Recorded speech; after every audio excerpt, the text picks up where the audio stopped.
every 10 or 15 years, a film is produced that is so overwhelming, so forceful in its impact, that it becomes deeply embedded in the mind.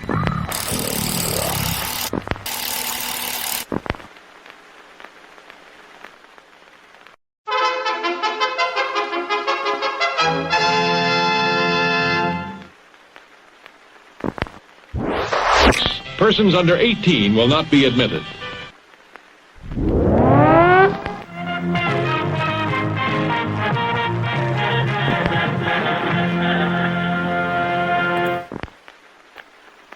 This is Kenny Lee Lewis from the Steve Miller Band. Hey, what's up? This is Jeremy Palco from The Walking Dead, and this is Still Toking With.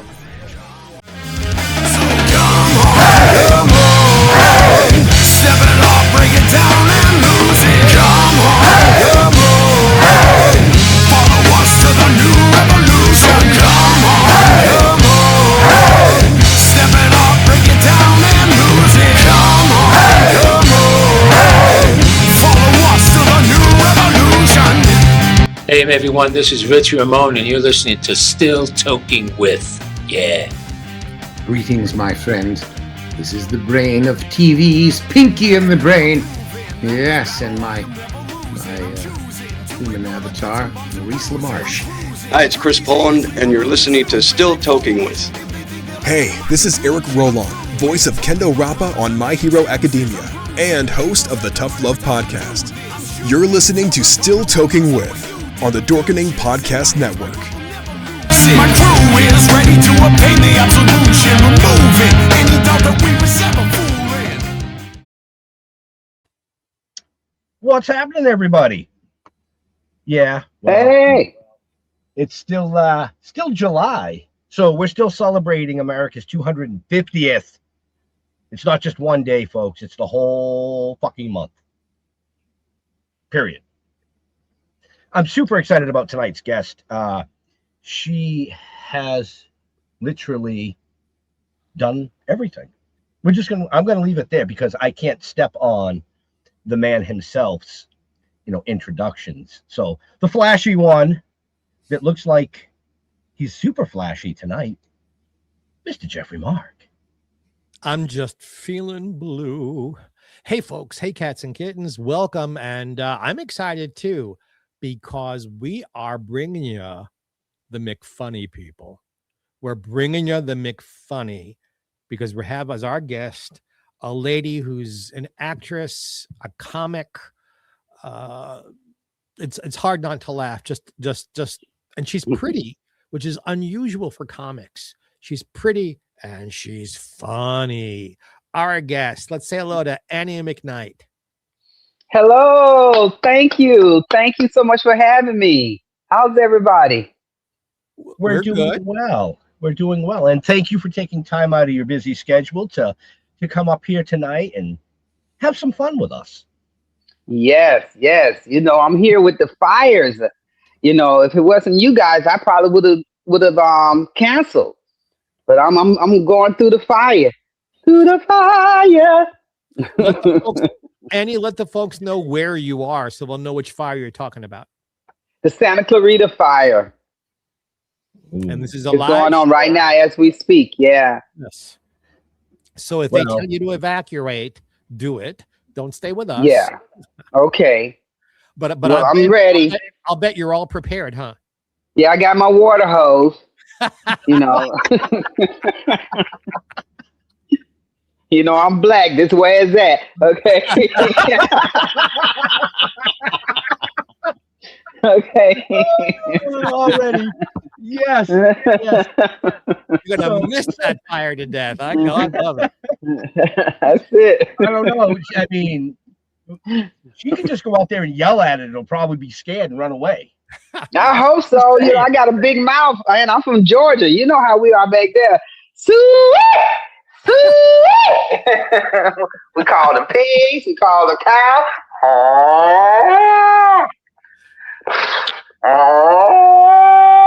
We call them all in.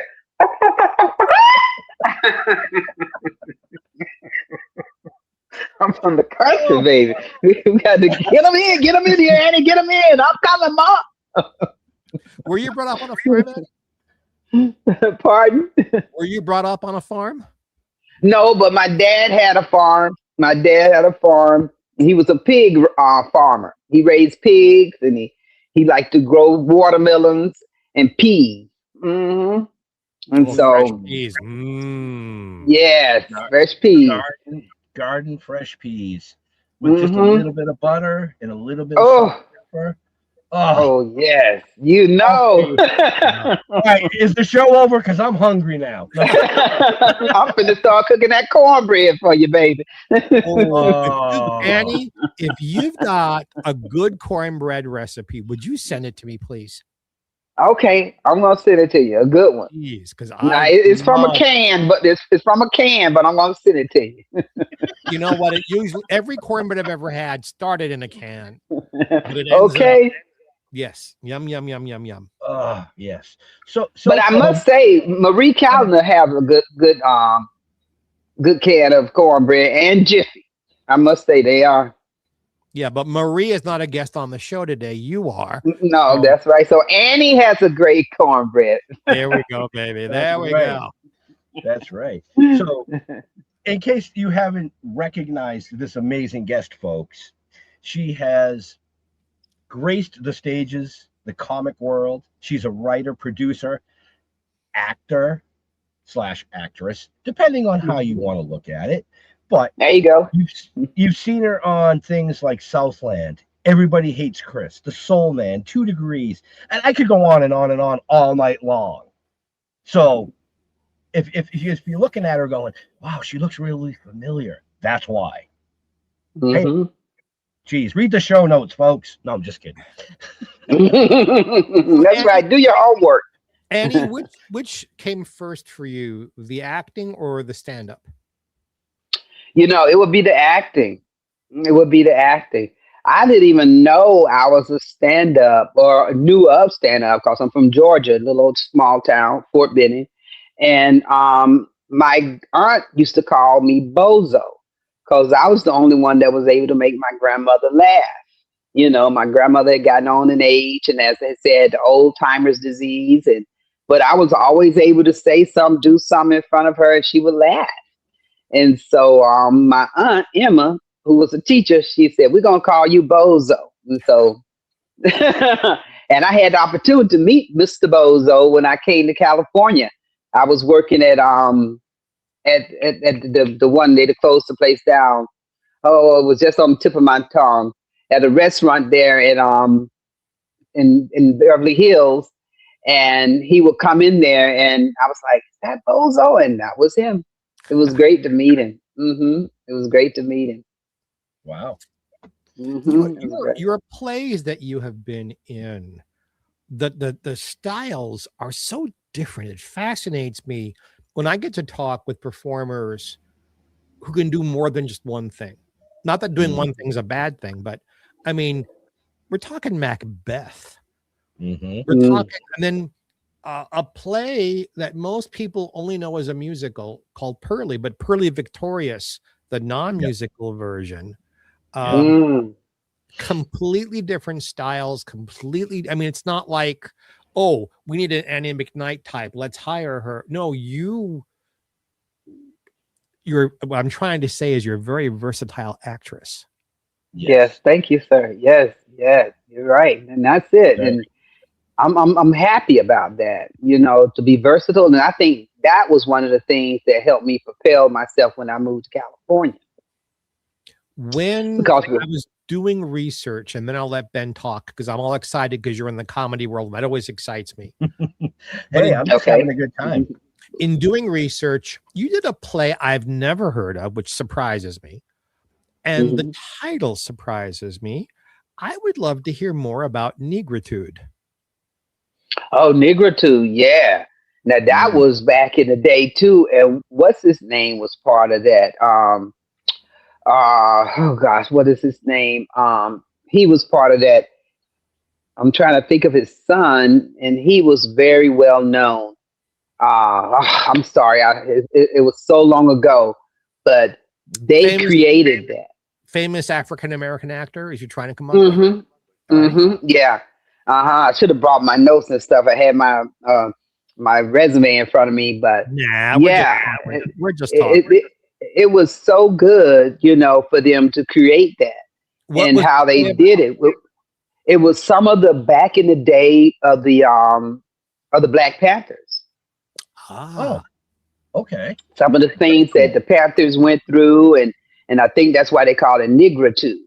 You know what I'm saying? Because their too was totally different from others. They had a attitude about themselves and a charisma, the way they want to carry themselves. And then, of course, that was back in Harlem, up in New York area. So, they was real fighters, opposed to the Southerners. They was a little bit docile, a little bit held back, so to speak, because of the situation. But when you go to New York, a lot of those cats, they was like doing what they had to do, and they didn't care. Yeah, I'm from New York, and I knew some of them. Are you? Yeah, I'm from Brooklyn. Really? Yeah. And okay, I knew some of those people when I was a young actor. What's your opinion? Looking back now, we have a half a century to look back on what that attitude was. Do you think? Let's use the name of the show. That negritude, the hard Black attitude, was necessary to move the civil rights movement forward, or do you think it was something of its moment and doesn't apply anymore? I think it was needed because we were already under a lot of force. Everything that the African American, Negro, nigger, whichever one you want to call, was under force. It was done by force. Even us coming to America was force. So everything was force. And so therefore America and the blacks and the whites really encompasses America. That we are the ones that created America. And when the breakup came, created all of the United States of America. Because when the big break came, even though there was different sections, some were named, some were not named, that brought the difference in the separation.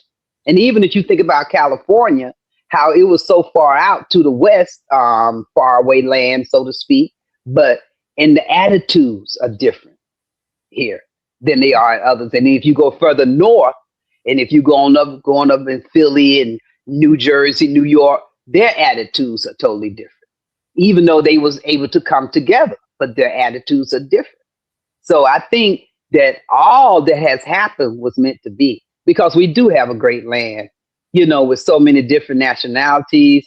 Even me, tu hablo español, muy poquito, sprechen Dutch, I've been to Japan, I've performed over in Korea. So all those things because of America, because of the quote unquote freedom that we fought for, has made it come full circle. Right. Well said. Yes. Yeah, I think it's full circle now. We always gonna have somebody who's gonna disagree. We know that. Right. The teeth and tongue fall out sometimes, like my mama say. When you bite your tongue got mad at your teeth, and your teeth got mad at your tongue. So if they fall out, how can we expect people with their own opinions, mindset, not to have some type of disagreement? Coming from Georgia, I've been to your small town. Okay. Coming up into New York, did you get to spend any time in Harlem when you first got to New York City? Oh yeah, my cousin lived in Harlem, and then Amsterdam, off Harlem. Then you go on up. My other cousin lived off Amsterdam Avenue. I think that was not Harlem. That was Manhattan. I think they call that area Manhattan. I loved Harlem. I loved the culture. I love the beautiful homes. People think of Harlem as this slum, like someone dropped a bomb. Yes, there were parts of Harlem that were slums, but it's a beautiful, beautiful neighborhood filled with incredible culture. Was that a surprise for you coming from a small town in the South? It was. It really was. And I was amazed at how people really congregated. Because in the South, when I was coming up, it was a extremely separation. I even went to a segregated. I didn't go to a segregated school. You know, it became segregated when I was in the 6th grade. So all that time, it was just all blacks.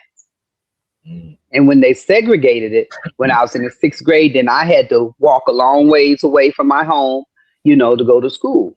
And then that's when, you know, things started happening. Some things were good, some things were bad. But until that happened, we didn't know. And even as a matter of fact, to show how historical the house that I used to live in on 30th Avenue, what's his name? Reverend Jesse Jackson marched. All of them marched up my street years ago when I was a child. Wow. Well, I don't know if that was it's a piece of history. Yeah, piece of history. I was young, but that was what's going on. You know, I mean, I was blessed to be able to go down to Columbus to do a convention 4 years ago. I did a comic book convention down there. It was the first time they had it. It was an old mill on the river. Gorgeous area. I mean, it was a long ass drive because I'm from Boston. Yeah, wow. You did have a good drive. It was 2 days. But what a beautiful, beautiful area. So you grew up in Columbus. You went to school in South Carolina. And you're talking about the mill that you went to that was in Columbus. Yeah. That's why they they used to make all of the materials and stuff. That's where they used to come in with the cotton and make the materials. Yeah, and they turned it into almost like a steampunk looking interior for weddings and conventions and things. And what a gorgeous place. Gorgeous place. One of my Facebook pages for part of a different business is me and my business partner standing in one of the elevators there. Oh, wow. Elevators. Yeah. I mean, it was breathtaking. So isn't the it? Area, it was. So, and to see how the elevators used to operate. Just because there you see all the inner fixings of the elevator. Yeah, I just had to bring that up because when I saw, you know, Columbus, Georgia, I was like, oh my God, I've actually been there. It's historical. It really is historical. A lot of stuff popped off in Georgia. I was kind of going off in a different direction for a second there. So Columbus, Georgia, we know Georgia's big for a lot of things. South Carolina, where's where you went to college, big for a lot of things. Who has the better drum line? Between Georgia and Columbus?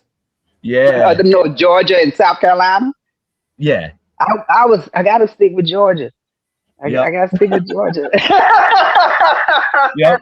And folks, if you don't know what that is all your colleges and high schools have these amazing drum lines. And that's right. There's movies made about it.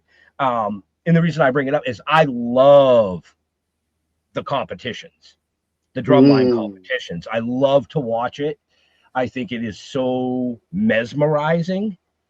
And I just wanted to see if somebody from Georgia was going to go, well, you know, South Carolina has a pretty good drum line, but you know, A&T, you know?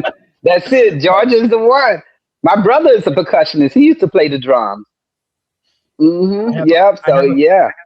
I have a cousin who is in his late 40s, early 50s. It's been a percussionist since he was 6. Oh wow! Okay, yeah.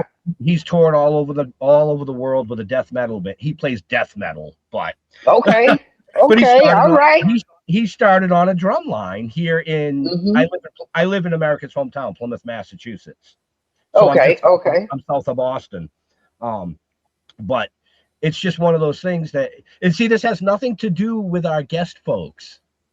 That's the beauty of the show. We're learning. We're learning about the guest. That's what we like. Exactly. So, and that's so inspiring to so many people. The more you know about someone, you can understand them. Right. I want to ask you a question that gets asked of me a lot when I get interviewed. You go to People New York interview to break into the theater. Sorry. You go to New York to break into the theater, and when people ask me is, all right, why you? Why did you, meaning Jeffrey Mark, why did you break through? How come you got cast in shows, and why did your career grow when other people go to New York and get nowhere?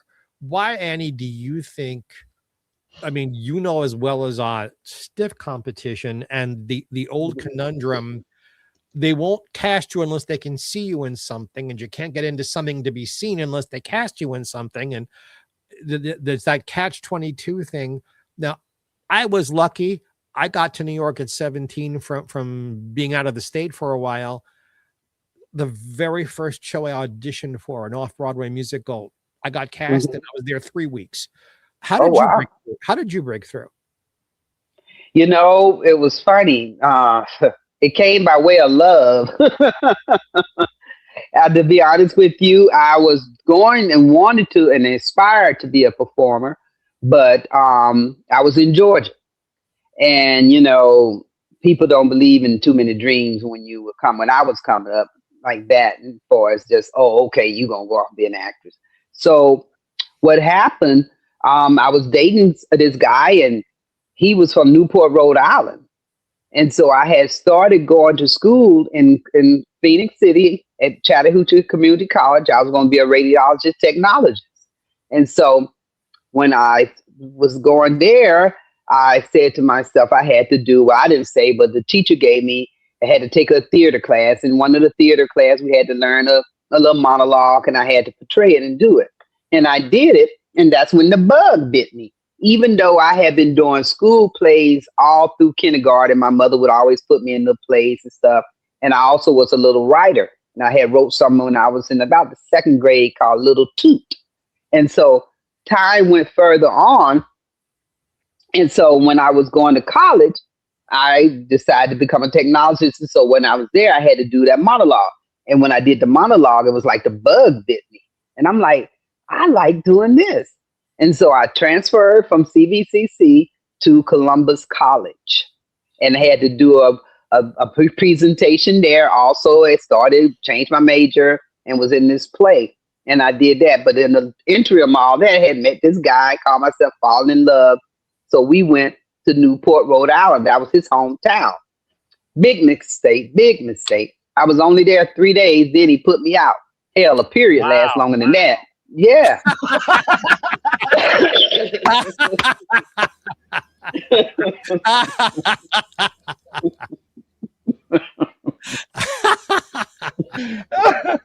Oh my God.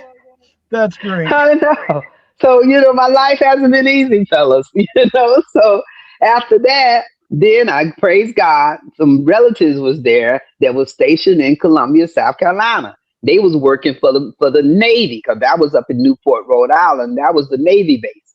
And so their job was ending. So I caught a ride with them back to Columbia, South Carolina. I didn't want to go home because I didn't want to hear, I told you so's or what happened.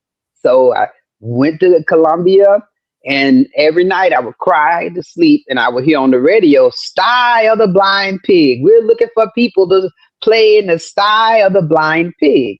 So I'm like, I'm going to go down there to Allen University. I went down there and auditioned, and I got the old lady part. And so it just took off from there.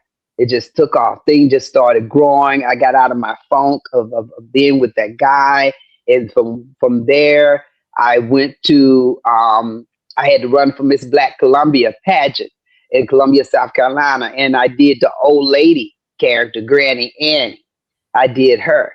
And then from there, I got a standing ovation that night. So I took Granny to the comedy club.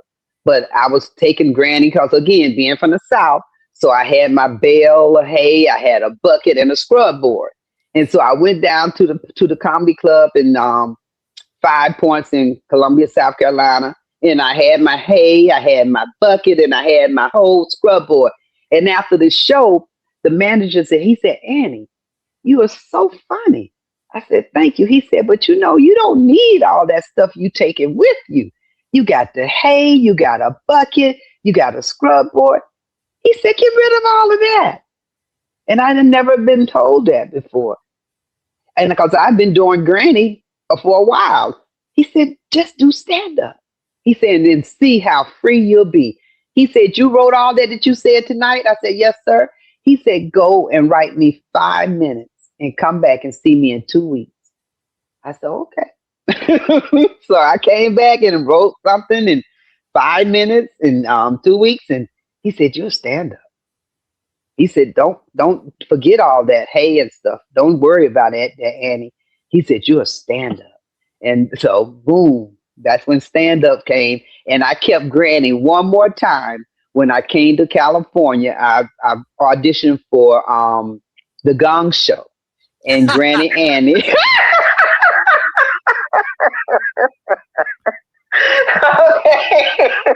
And Granny Annie won the Gong Show. Okay, I had that bale of hay.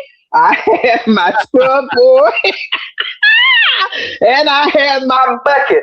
And that was the last time I did Granny. But she brought me home $800, a big old package of spaghetti, and something else they gave me. And because we had just moved to California, didn't have no place to stay or no food or nothing. So the Gong Show saved us. Do you remember who the celebrity panel was that week? Yes. The panel, it was back in the day. It was the older guy, the tall one. What was his name? I'm going to have to get my show and pull it up and see. But it was him. It was him. And I'm trying to think who the other people were on the panel. I can't think. I'm going to have to pull up my show and see if I can see if they show the whole panel again. But yes, that was back in the day when all of them, the lady with the black, with the brunette lady, I think she was on, what was that show she was on? It was another show that used to come on all the time. It wasn't Bob Barker now. It was something else, but she was on there. Caroline Gray, I feel like it's come to my mind. Something of that nature. But yeah, it was a lot of those old cats, and they were funny. You know, you could do a whole bit about trying to remember people's names that would be hysterical. Right? Okay, that's a good one. I should try that. You know, especially with this gray hair now. I was going to say, we've both, you and I, reached an age where we can get away with that. Okay. And, you know, you can do a whole thing and just because you can do that. I know you can. Right. Thank you. I'm going to write it and I'm going to let you see it. You tell me what you think about it, both of you guys. All right. Absolutely. So you go from the Gong Show back in the day, fast forward a little bit with your comedy to America's Funniest People. America's Funniest People. You came out on that and you just crushed it. You took the top prize, which then turned and catapulted your comedy career overnight, more or less. Yeah. Boom. Annie McKnight is here. That's it. She is the real deal. So here's something, Annie, you don't know. This is about you, not about me.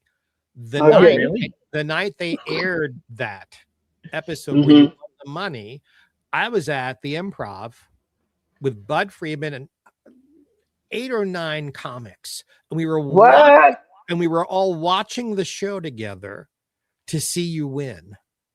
Oh, I never knew that. Thank you for sharing. Really? Really? Wow.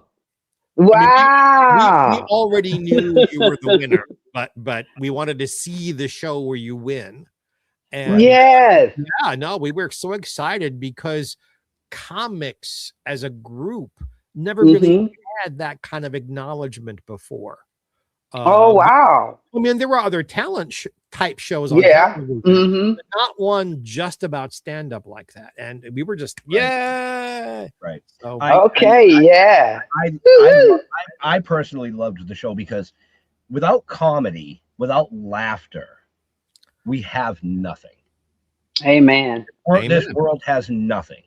Because you can't be serious all the time.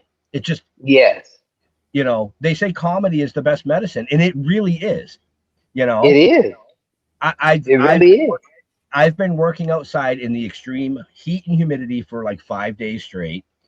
I started the show tonight, I was a little tired and I'm a little like, and within the first 5 minutes, you made me laugh. I had tears in my eyes and I'm full of energy. Hey, man, that's it. That's comedy. There's something about that joy. I think it's you, but we'll say it's the comedy. The comedy coming through me. Yes. We're gonna go with that one. Go with that one. How they say, I got that joy down in my heart. Yeah. Down in my heart. You remember that one? Right. That's it. And joy, it does so much for people. And I'm glad that you brought that up because I was the only one that was able to make my grandmother laugh. When she started getting Alzheimer's, and stuff, and she would just walk around like she was in a daze, and I would make her laugh. And my auntie, that's when I how I got tagged Bozo. We're going to call you Bozo because you make us laugh. And then when like I stated earlier, got to California, I met him. Mm-hmm. So it's laughter is definitely a medicine. It's definitely a medicine. And yet, with your incredible comedy talent, you've done some very serious acting. Mm-hmm. I love that you get, like Crimes of the Heart. Basic. Mm-hmm. I know. That's a whole different ball game for you. It was. And that was my first major one. And that's how I got my SAG card. I was going to school in Columbia, South Carolina again. And I had an agent. And they sent me out, and that was in Wilmington, North Carolina. And so they sent me there to audition and everything, and I got to roll. I was so ecstatic about it. And then my role was to just walk up and give Tess Hopper, take her orders that she was giving me. Annie Mae, I need you to do this, that. And I turned and walk away. And then we want something. And so I'm like, okay, just like that, And so he says, yes, ma'am. Okay. He said, so when Tess came up and told me what she wanted me to do, and then I said, yes, ma'am, turned and walked off. He said, Annie, you just made a lot of money. I said, what? And that tapped me into the union. I was able to get my SAG card because I wasn't union. I had just got hired as an extra. And once he gave me the lines, and that was, what's his name? Freddie Fields. I think he was the director, Freddie Fields. And he said, say yes, ma'am. And I did it. And I walked away. It came off. The man said, you just made a lot of money, Annie. And I didn't know what he was talking about. But I learned. I learned. I was union then. Hundreds of dollars difference in saying that one line. That one line. Right? Mm-hmm. And sometimes that's all it takes to go from the Gong Show to stardom. Just saying. Yeah. It's one, So that's all it takes. With your stardom in comedy, like you said earlier, you traveled all over the world, South Korea, Japan, Panama. Has there been any place that you haven't traveled yet that you would like to travel to do your comedy or act?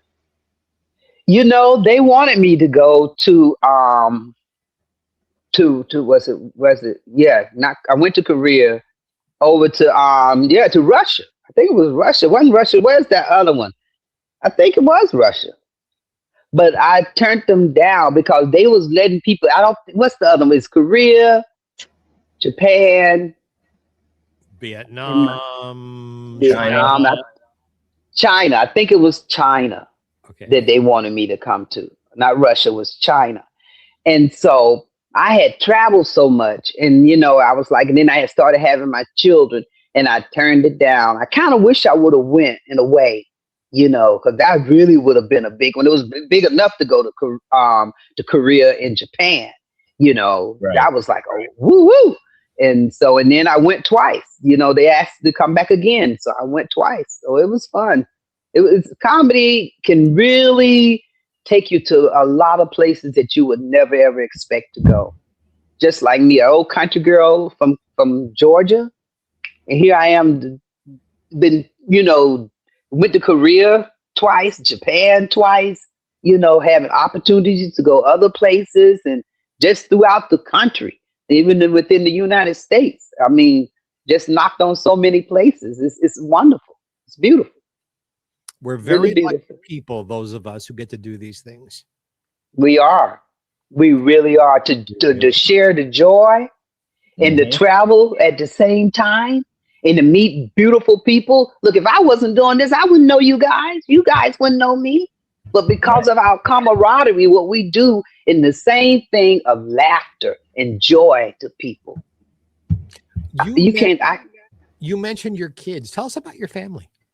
Okay, I got 2 beautiful daughters. One name is Miracle because I didn't tell y'all that when I was born, I was only born with 1 kidney and 1 ovary. So I never knew. I know, huh? I'm just old, old raggedy piece of something.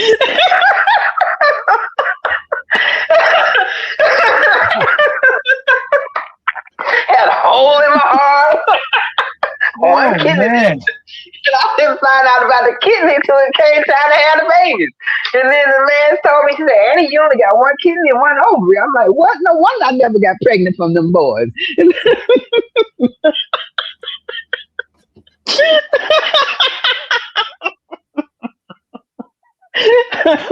I am just biting my tongue.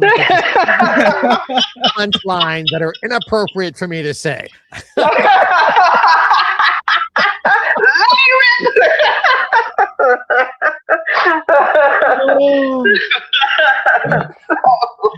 So I just, you know. You met one guy with really strong sperm. Is that what happened? Yes, him. He did it. I married him. There you go. That's right. He gave me 2 beautiful daughters. My first daughter name is Miracle. Right. And my second daughter name is Zoe. So I have 2 miracle lives of God because, you know, Zoe means God. Mm-hmm. Yep. And miracle is just a miracle within itself. So I got 2 miracle lives of God. Mm-hmm. Are you a grandmother yet? No, I don't know if they're gonna make me one or not. But so far, they're in school. I have to give them that. My daughter, let me get my little hat for y'all. My oldest daughter, Miracle, just graduated from Pepperdine. Yes. And she is one of the highest graduates in our family. My mother only had a 6th grade education, you know, being in Alabama, you know, they didn't let them have much. And it really tore her heart up. I remember when I was in the 4th or 5th grade, and she was trying to go back to school, wanted to get her high school diploma. And she would ask me, and I would look at it. Hell, I didn't know either. I'm like, Mama, I don't know. So, so she never got it. You know what I'm saying? But I got it for her, and my daughter did even more. So, because I went to school, like I said, in South Carolina, and got my degree in theater. And then when I came to California, I went back to school and got my degree in speech language pathology assistant. So I work with special needs children, and I help them speak. Yeah. Mm-hmm, mm-hmm. And them babies love me. my youngest daughter, I have 2 daughters and 4 boys, but my youngest daughter. Wow, you can be bringing it on in, them boys too. Look at you. That's what she went to school for. She actually went to school for daycare. Speech language pathology. Okay. Well, for daycare, but with disabilities. Okay. So yes. That's what she went to school for. Okay, that's a good field. Does she enjoy it? It's hard. Yeah, that's what I'm saying. It's hard, but it can be so rewarding when those children, should I say, learn something, learn a word or two, and the parents are overjoyed, you know, to see that, because a lot of times they don't expect it. And we do change lives. So congratulations to your daughter. Yes. That's beautiful. And back at you, Annie. Oh yeah, Thank most you. definitely. I can't do the snap, so I'm gonna clap. Okay, you want you to burn your thumbs out? Most people who get older can't snap because of arthritis. I snap. Oh, really? I didn't know that. I snap because Hey. clapping in my hands hurts. Seriously. Oh, I thought you were saying that I can't snap because I have arthritis. I was going to say, well, I have been a general contractor for 40 years, and my hands, they don't work like they used to. Okay. See, y'all teaching me something now. I didn't know that. Okay, there you go. No, I was trying to make it funny. You know how you can burn your thumb? Oh yeah. Yeah. So so that's how I kind of like got into it, and from there I came when I got that. Oh, look at that beautiful baby. There's that face. Oh, beautiful. You're looking beautiful. Hey, baby. Hey, it's Annie. Can you say hi, Annie? Hi, Annie. Oh, I love your voice. Hi, what's your name? Lila Rose. Viola? Lila Rose Solaris Bartlett. That's right. Did you have fun at gymnastics? Okay. And I did a flip on the bar. You did a flip on the bar? Ooh. By yourself? Give me 5. Good job. Gymnast. Congratulations, Lila. Dame un beso. I love you. Okay. Thank you for stopping by. Hey, you're welcome. And I love you, Lila. Okay, baby. I love you. Take care, Lila.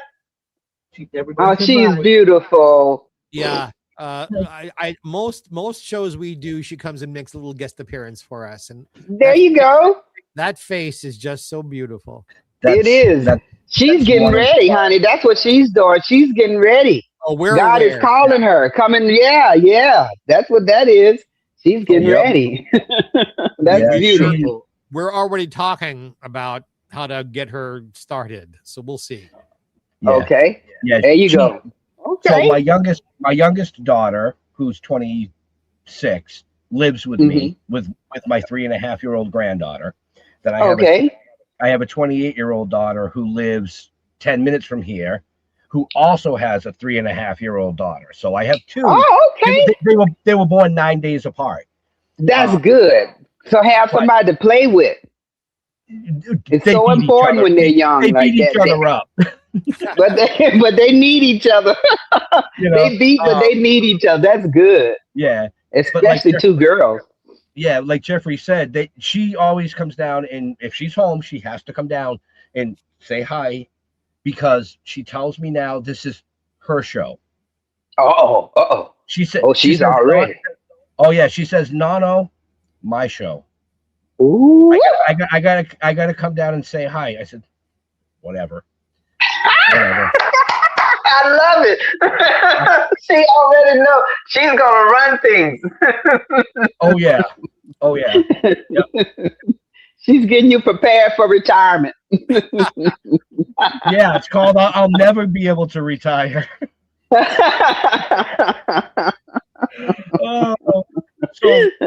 And I've been asking you a lot of questions, but you also ask questions. Don't you have a podcast of your own?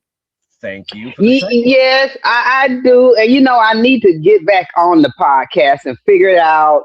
And somebody tried to take my name, and then I got upset about that. And I was like, should I get it back? Should I just leave it alone? So I don't know. I got to get back on it. Because I wanted that podcast, and and I got it, and I've done some things, but not like I should do. I'm not technically inclined, like figuring out all that stuff. It's hard for me, and I have so many gadgets, but I can't even work them. My daughter bought me some just the other day for the trade, and it's over here still in the box, and so.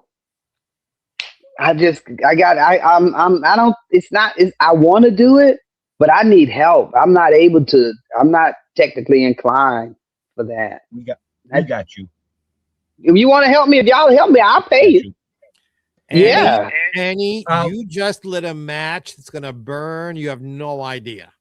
Okay, let's do it. I will make sure that Ro After the we'll talk about this after the show, but I'll make sure that Ro gets you my personal contact info, and we'll connect after the show.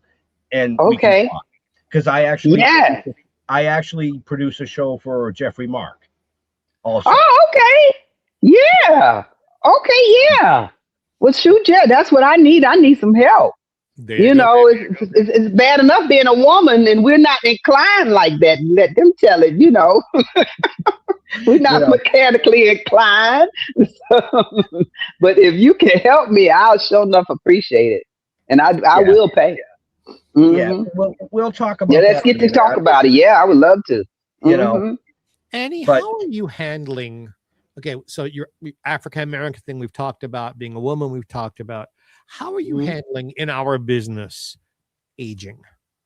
Because I have so many friends, I'm sure you do too, who have worked and had very long careers and are kind of like throwing their hands up in the air because they're not getting cast anymore and they don't know what to do in this next part of their careers. How are you handling that? I kind of went through that too, because I just turned 66 and I went through that.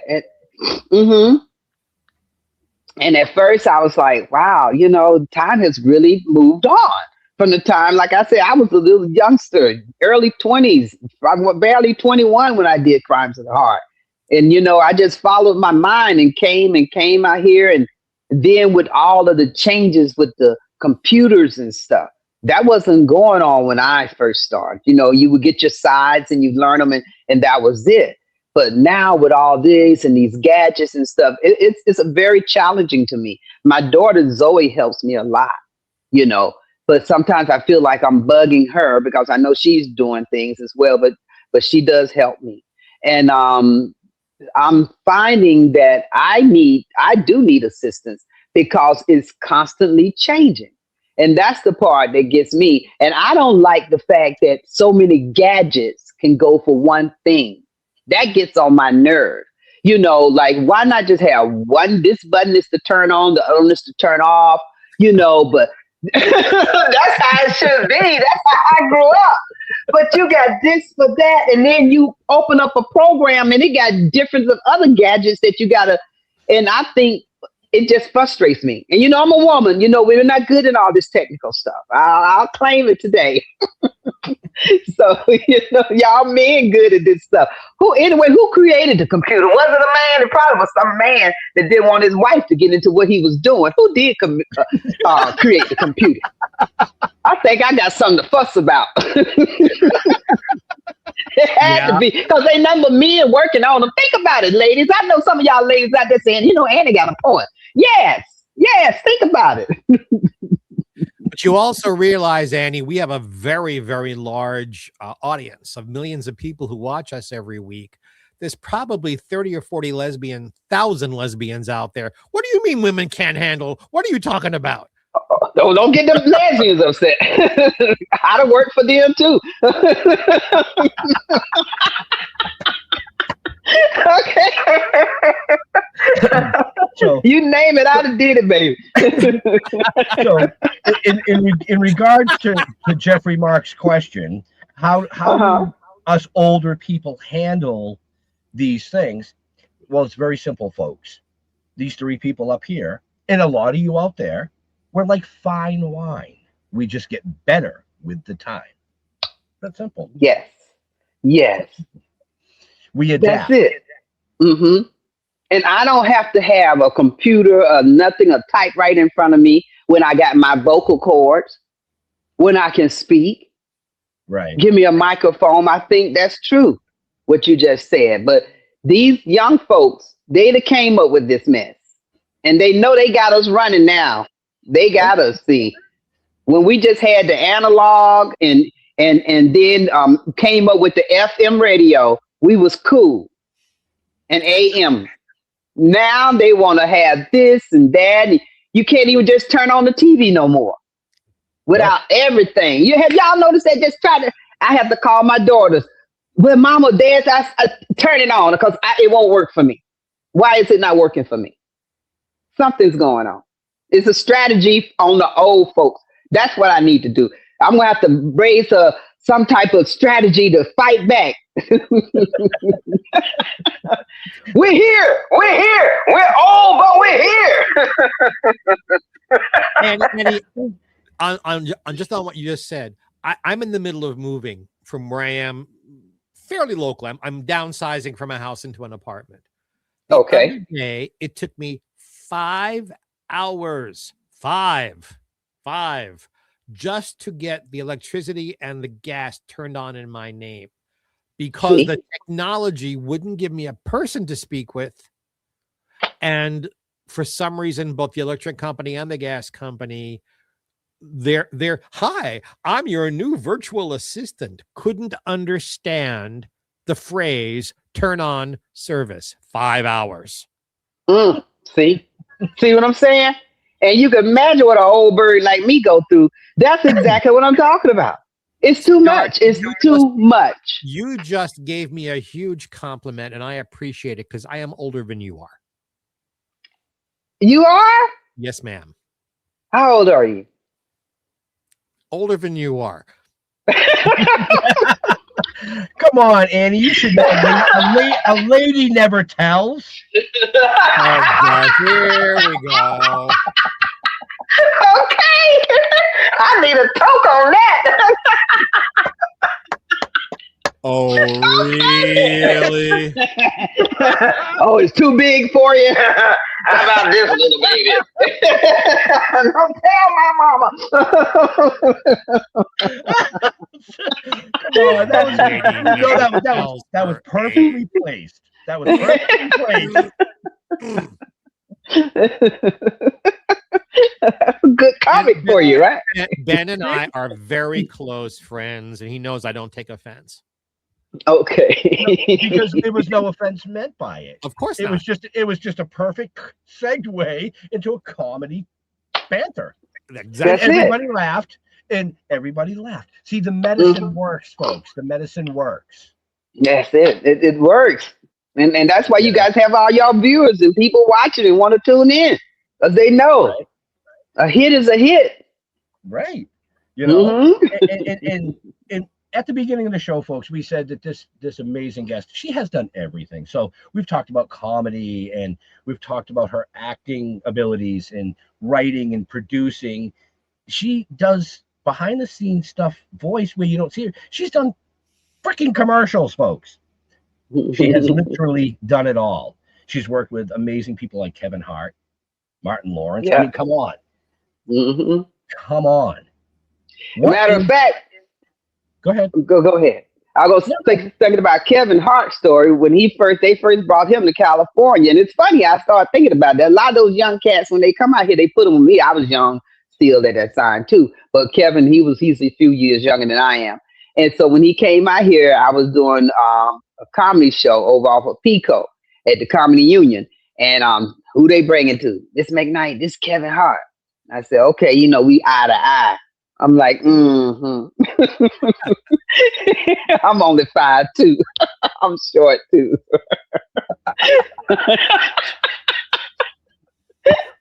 He just coming here, and he just coming out here from he was from back east, from Philly somewhere he was coming from, and he don't know if he can get some time. And I looked at him, I said, what? Looked down on him, And he said, yeah, Miss McKnight, I want to know if I could do a little comedy show here, do a little time. I said, all right. I said, all right, you do a little time, Kevin. And he went up, he did a good job. He act like he don't remember now. But when he came out here, that's right. So I had an opportunity to work with a lot of the great ones and stuff. Yeah, and people. Kevin's not only short of memory, he's just plain old short. Short. That's right. I'm only 5'2" 3/4, and I'm claiming every little centimeter. Okay. And Kevin wear lifts. Okay. I'm like, nah. I think I'm taller than you. And that's just in his underwear. Okay.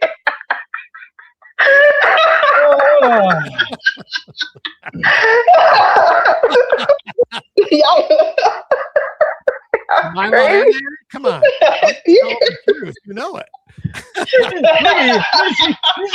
gonna fan herself off after that one. That's funny. You guys all right. I like y'all. That's it. See, I really brought this to put out the fire. Now I see. This is the real. Now I see.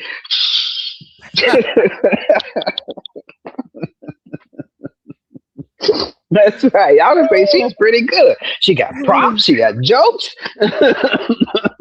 Right. I'll bet you got that stack of hay someplace still waiting for you. Okay. It made me famous, honey. That's right. I wonder if I still have that. They should play that. I wonder if they still have that one. The Gong Show.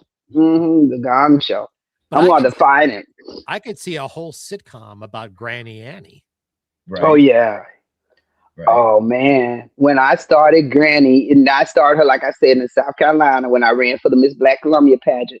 And, man, people used to think I was a real old lady. I remember one time I was at this show and a young girl came up to me and I just want to talk to you, Granny, and just want to tell you. She was just telling her whole story. And I'm like, child, I'm probably younger than you. But she was going on. I didn't interrupt. I let her have her say, and she got it off. You know, she was happy and was glad to talk to me, and I was glad to be able to talk back. So it was funny. I just had an idea. Oh, boy. A reboot of the Beverly Hillbillies, except instead of using crackers, a black family from Georgia. Okay. They get the oil, and your granny. I think that will work. Write that down, somebody. Well, we already know it came here. It was that's right, trademark. That's right, trademark. I think that would be good. Because they haven't had any show with any old lady on there ever since, what's her name, to be honest with you, Betty White. And I love Betty White. Yep. They have, on and off the screen, I love Betty White. And the first episode, Granny's in the kitchen making her cornbread. Yes. And here come everybody coming in, stomping and not washing their hands, not wiping their feet. You know, we got to start off with that. Wait a minute. What is all this coming on up here? With this a parade? What's going on here? Out comes your wooden spoon, clunk. Okay, exactly. Get out of here. No cornbread for you, and no cornbread for you, and no cornbread exactly. For you. Exactly. None at all. We need to pitch this to Linda Henning because Linda owns the Beverly Hillbillies. We need to pitch this. Really? Yeah. Paul Henning was the guy who created it. Linda's his daughter. Linda played Betty Jo on Petticoat Junction. And I loved him. Yeah. We you think she'll be for it? I don't know. Well, there's only one way to find out. It's not bad, and it's not no buffoonery. It would be good. We just kind of like spice it up, kind of like modern day. You know, maybe switch around a little bit of the wardrobe. Oh, we had to make it. The beauty of it all. The beauty of it all is reverting back to what we were saying about 20 minutes ago. Technology. You can't just turn on the TV. You're not just going to get 3 channels. There is so many different platforms out there that one of those platforms would look at that idea and go, let's do 5 episodes and see what happens. Hey, BET. I heard that. Yeah, you're right. BET would probably be right on the top of the list. Yeah, absolutely. Yeah. And Amazon Prime would be right behind them. Woo! Let's do it, baby. Yeah, that's their style of show. Yeah, that style of a show, and that's right, and that's all it takes. Cause you see a lot of stuff that they put out here now, and I'm not downing it at all, but a lot of freedom, should I say, a lot of freedom is allowed these days for people to have their ideas thought well out and presented. Creativity. Yeah, creativity. More freedom these days with creativity. That's right. Nothing ventured, nothing gained. It's that simple. And I'm going to try to see if I can find one of these other things I had. It was an old thing I did that I did for BET. I'm gonna see if I can find some of that old footage and send it to you. But the thing about it is on VHS. Do y'all have anything to switch it over to copy it? But well, I happen to own a machine that copies VHS onto DVD. Yeah, there you go, baby. And that's what we'll need. Well, you'll have to drive out. My wife has two machines. My wife has two Does machines she? to play VHS. Okay. Okay. Okay. So then y'all can see it and see if you like it. Annie, And I see live in Palm Springs, Annie, so you have to drive out from LA, and That's okay. We'll copy it for you. Okay. I'll come out there. I used to come out there and do comedy shows in Palm Springs. Did y'all ever know Michelle Triple X? Yes. I used to come out. Yeah, she had her shows out there on every summer, I think. She would do it when they had the tennis or the golf, something they was doing out there that the ladies were doing. Yes, for the Dinah Shore weekend. There you go. There you go.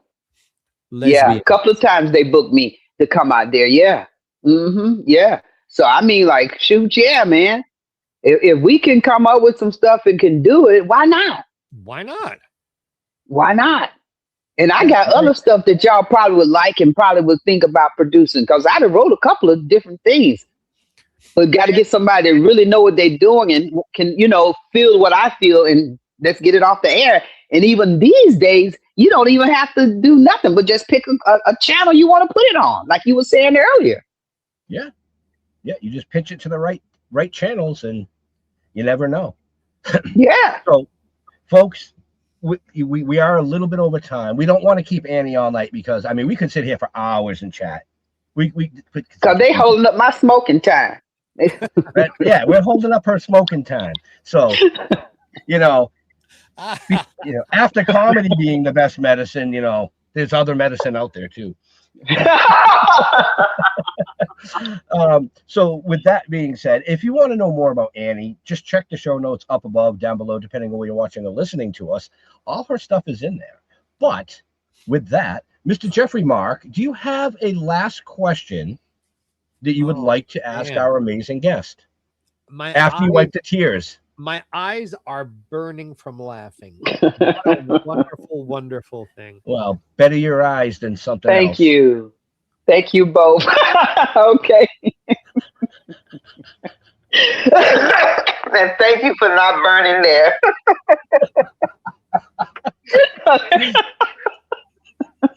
I've had dates like that, but let's not go. Bum. Wait, that'll be our next show. That'll be our next show. People who have made me burn. Yes. I love you guys. It was such a pleasure. Thank you for having me. Of course. I'm so busy laughing. I don't have a question. I'm just enjoying myself. Hey, man, that's good. So, I generally don't ask a last question on the show because, blah, blah. But I am going to ask you a question. Is there something that Annie geeks out about? And what I mean by that is we've had guests on that geek out. They're like, they love astronomy, or they love history, or they love tracing sunken ships, or they collect shoes or hats. Is there something that a lot of people don't know about you that you kind of like, this is my thing right here? I have. Oh, well, wait a minute. Okay. We still in there? Yeah, we're still in here. Okay, got it. Now, there's my thing that I really enjoy. Oh, wow. I'm a pretty open-minded person, and I enjoy joy. So if there's happiness there, I'm there. That's where I like to be. I like to see people happy. I'm a very caring and sympathetic person. Like I told you, I work with the special needs, and I work with special adults. So, I'm just one of those old country girls and was raised up in Georgia, and I've been traveled throughout the world, and I've been blessed. I think because I've been blessed that I can say that, and I can feel comfortable in saying it. And have I done a whole bunch of different things? Yes. in different places? Yes. Is God mad? No, because he knows my heart. And everywhere I go, is somebody there that you can touch if you have the opportunity to reach out and touch. Somebody's hand, show them a little love if you can. And that's me. And she love sings it. too. Wow. I love it. I love it. So, Annie, where do you like to interact with your fans on social medias? Do you like Facebook? Do you like Instagram, a website? Is there some place specific that you enjoy interacting with your fans other than in person? Yeah, I like the Instagram. I like Instagram. I can respond to it a little faster. Also Facebook is good, and that Funky Bird Twitter. I think I got kicked off of there. Something they wanted me to do. I don't know, but I mean, I get enough chicken at my own house. Okay. Okay. So there you go, folks. You can check her out on Facebook and Instagram. Those links are in the show notes as well. Yeah, and also go to my website. I need to push my website, www.anniemcknight.com, and see some of the great things I've done. That is also in the show notes, folks. So okay, there you go. Any one of those links in the show notes will get you Miss McFunny. McFunny, there you go. Mr. Jeffrey Mark, same question for you, sir. Yes. Yes. unless it's burning too much. It never burned too much, just enough. Okay. Quick, give him the spritzer. Give him the spritzer.